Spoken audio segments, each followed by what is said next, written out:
ഈ ചെയർ ഇതും വലിയൊരു സ്റ്റോറി ഹോൾഡ് ചെയ്യുന്നു. ഇവിടെ എല്ലാത്തിനും ഓരോരോ കഥകളുണ്ട്. ഇത് കുറച്ച് നല്ല വയസ്സുള്ള ആൾ തന്നെയാണ്.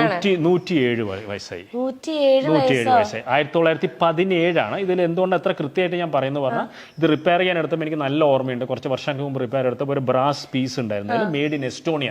എസ്റ്റോണിയ എന്ന് പറയുന്ന പഴയ സോവിയറ്റ് യൂണിയനിൽ, പിന്നീട് ഇപ്പോൾ എല്ലാം പിളർന്ന് വേറെ വേറെ കൺട്രീസ് ആയില്ല. എസ്റ്റോണിയയിൽ ഉണ്ടാക്കിയതാണെന്ന് പറഞ്ഞിട്ട് ഇതിട്ട് 1917 ഡേറ്റും ഉണ്ടായിരുന്നു.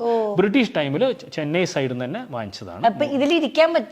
ഡെഫിനറ്റ്ലി നന്നായിട്ട് ഇരിക്കാൻ പറ്റും. ഞാൻ 100 വർഷമുള്ള പഴക്കമുള്ള ചെയറിലാണ് ഇരിക്കാൻ പോകുന്നത്. എന്റെ ദൈവമേ, ഒരു പ്രശ്നവുമില്ല. എനിക്ക് നല്ല ഇപ്പത്തെ ആൾക്കാരെ ഒരു കുഴപ്പമില്ല. ഇപ്പത്തെ ആൾക്കാരെക്കാട്ടും സ്ട്രോങ് ആണ് ആള്. സൂപ്പർ. നിങ്ങൾ ആർക്കെങ്കിലും 100 വർഷം ചെയറിൽ നിങ്ങൾ ഇരുന്നിട്ടുണ്ടോ? ആരും ഇരുന്നുണ്ടാവില്ല. ഈ ചെയർ എനിക്ക് കറക്റ്റ് ആണ്.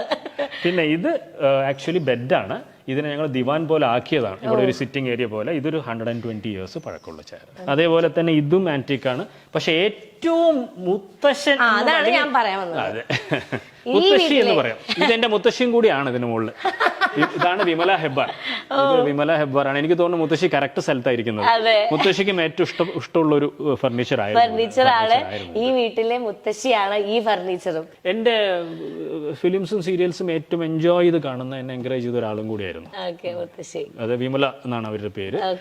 എനിക്ക് ഓർമ്മയുണ്ട്, മുത്തശ്ശിയുടെ അവസാനത്തെ ന്യൂ ഇയറിനും വീൽ ചെയറിന് നടക്കാൻ പറ്റുമായിരുന്നു. പക്ഷെ ഇത്തിരി ബുദ്ധിമുട്ടിയിട്ടായിരുന്നു. വീൽ ചെയറിന് എണിച്ചു വന്ന് ഡാൻസ് ചെയ്തിട്ടാണ് പിന്നെ തിരിച്ചു പോയി ഓടി ഇരുന്നത്. അത് എൻ്റെ അങ്കിളുടെ മോളുടെ കല്യാണ ഫംഗ്ഷന്റെ നൈറ്റ് ആയിരുന്നു. സംഗീത് നടക്കുമ്പോൾ മുത്തശ്ശിയും കൂടി ഡാൻസ് ചെയ്തിരുന്നു. ഇത് ആക്ച്വലി മുത്തശ്ശൻ ചെന്നൈയിൽ നിന്ന് വരുമ്പോൾ സെക്കൻഡ് ഹാൻഡ് ആയിട്ട് കൊണ്ടുവന്നതാണ് 1939.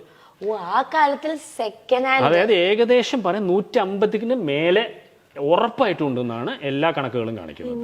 150+ ഇയേഴ്സ് ആയിട്ട്. ഇതിപ്പോൾ കാണുമ്പോൾ സാധാരണഗതിയിൽ യൂട്യൂബിൽ പറയുന്നവരെ ബടായി അടിക്കാതെ എന്ന് പറയണ്ട. കഷ്ടപ്പെട്ട് മെയിൻറ്റെയിൻ ചെയ്ത് ഭംഗിയാക്കി വെച്ചിരിക്കുന്നത്. അത് സത്യം പറഞ്ഞാൽ 100% അച്ഛനമ്മയ്ക്കാണ് അതിന്റെ ക്രെഡിറ്റ് കൊടുക്കുന്നത്. ഇത് ആക്ച്വലി മുത്തശ്ശനും മുത്തശ്ശിയുടെയും മുറിയായിരുന്നു. അവരില്ലാത്തതുകൊണ്ട് പിന്നെ ഇതിൽ ഗസ്റ്റ് റൂം ആയിട്ട് മാറ്റി. ഇന്ന് ആക്ച്വലി ഒരു ഗസ്റ്റ് ഉണ്ട്. പക്ഷെ നിങ്ങൾ കാണണം പറഞ്ഞതുകൊണ്ട് ആ ഗസ്റ്റിന്റെ അടുത്ത് പെർമിഷൻ ചോദിച്ചിട്ടുണ്ട്. വന്നൊന്ന് കാണിക്കും ചിലപ്പോൾ റൂമെന്നൊക്കെ. അപ്പൊ ഞാൻ കാണിച്ചു തരാം. ഞാൻ പറഞ്ഞ പോലെ ഗസ്റ്റ് ഇവിടെ ഉണ്ട്. അരുൺ, എന്താ ഒരു ബിഹൈൻഡ് വുഡ്സ് തിരക്കിലാണെന്നറിയുന്നു. നമ്മൾ ശല്യം ചെയ്യുന്നില്ല. തിരക്കൊന്നുമില്ല, പീസ്ഫുൾ ആയിട്ട് വർക്ക് ചെയ്യാണ്. ഈ പറഞ്ഞ പോലെ തന്നെ ആ ഒരു ആംബിയൻസ് കൂടിയാണല്ലോ. മെയിനായിട്ട് ഞങ്ങളൊരു പടം ചെയ്യാൻ പോകണം. അരുണാണ് ഡയറക്റ്റ് ചെയ്യാൻ പോകണം. അപ്പൊ അതിന്റെ സ്ക്രിപ്റ്റിംഗിന്റെ ഫൈനൽ കാര്യങ്ങൾ നടന്നുകൊണ്ടിരിക്കുകയാണ്. അപ്പൊ ഞാനും അരുണും കൂടെ കുറച്ച് ദിവസം ഫ്രീ ആണ്. ഞാൻ ഇപ്പൊ ഇത്തിരി മൊത്തത്തിൽ ഫ്രീ ആണ് കുറച്ച് ദിവസത്തേക്ക്. അപ്പൊ അരുൺ ഇപ്പൊ ഫ്രീ ആക്കി വന്നതാണ് ഇത് ഫിനിഷ് ചെയ്യാൻ വേണ്ടിയിട്ട്. ഓക്കെ, അപ്പൊ കാര്യങ്ങൾ നടക്കട്ടെ. നമ്മൾ ശല്യം ചെയ്യുന്നില്ല.